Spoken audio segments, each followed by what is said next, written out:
Baghdad के एक छोटे से गांव में अहमद नामी एक नौजवान अपनी बूढ़ी माँ के साथ रहता था। उसके वालिद का इंतकाल बचपन में ही हो गया था और तब से उसकी माँ ने उसे दियानतदारी और सच्चाई के उसूलों पर परवान चढ़ाया था।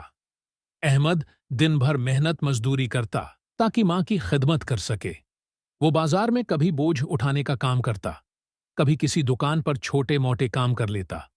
वो जानता था कि अगरच्चा वो गरीब है, मगर ईमानदारी और सच्चाई सबसे बड़ी दौलत है। किस्मत का इम्तिहान।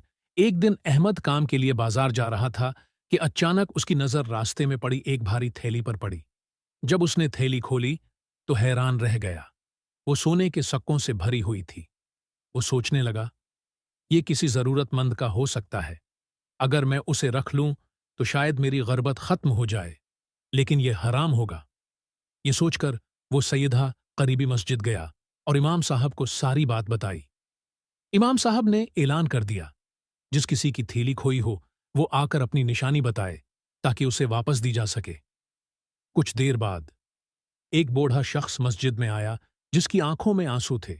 वो घबराए हुए लग रहे थे। उन्होंने कहा, मेरी सोने की थैली गुम हो गई है जिसमें सो सके थे।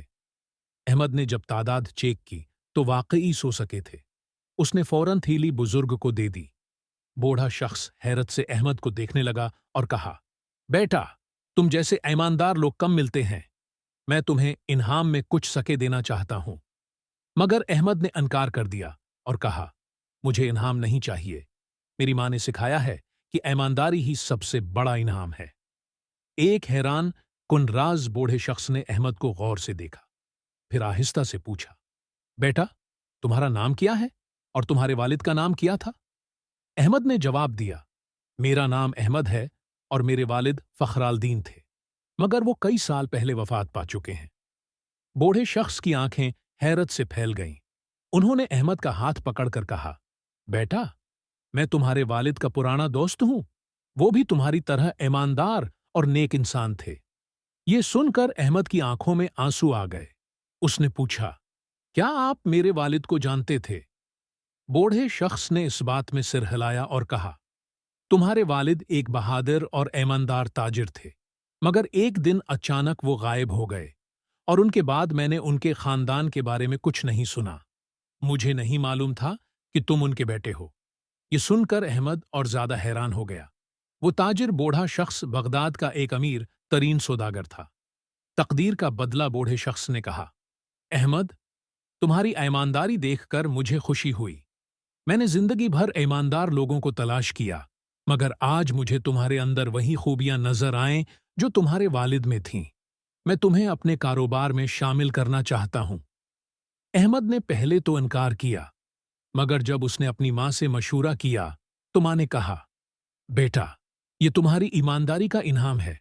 अल्लाह का शुक्र अदा करो और नेकी के रास्ते पर चलते रहो। चंद सालों में अहमद एक कामयाब ताजिर बन गया, मगर उसकी आजिज़ी और ईमानदारी कभी नहीं बदली। वो हमेशा अपने वालिद के उसूलों पर कायम रहा और दूसरों की मदद करता रहा। आखिरी सबक कुछ सालों बाद अहमद खुद बूढ़ा हो चुका था। एक दिन उसके पास एक गरीब बच्चा आया और कहने लगा, चचा, मैंने बाजार में एक थैली देखी जिसमें काफी सोने के सिक्के थे। मैं चाहता था कि आपको दे दूं ताकि उसके मालिक को वापस मिल जाए। अहमद की आंखों में आंसू आ गए। वो मुस्कुराया और इस बच्चे के सर पर हाथ रखा। बेटा, याद रखो, ईमानदारी वो बीज है जो हमेशा बरकत और कामयाबी के दरख्त में बदल जाता है। तुम्हारा इम्तिहान भी वैसा ही है जैसा मेरा था, और तुमने भी वही रास्ता चुना जो मैंने चुना था। अहमद जानता है था कि ईमानदारी की रोशनी कभी मानद नहीं पड़ती। यही रोशनी नस्ल दर नस्ल चलती रहती है। कहानी का पैगाम, सच्चाई और ईमानदारी हमेशा बुलंद मकाम अता करती हैं, चाहे हालात कैसे भी हों।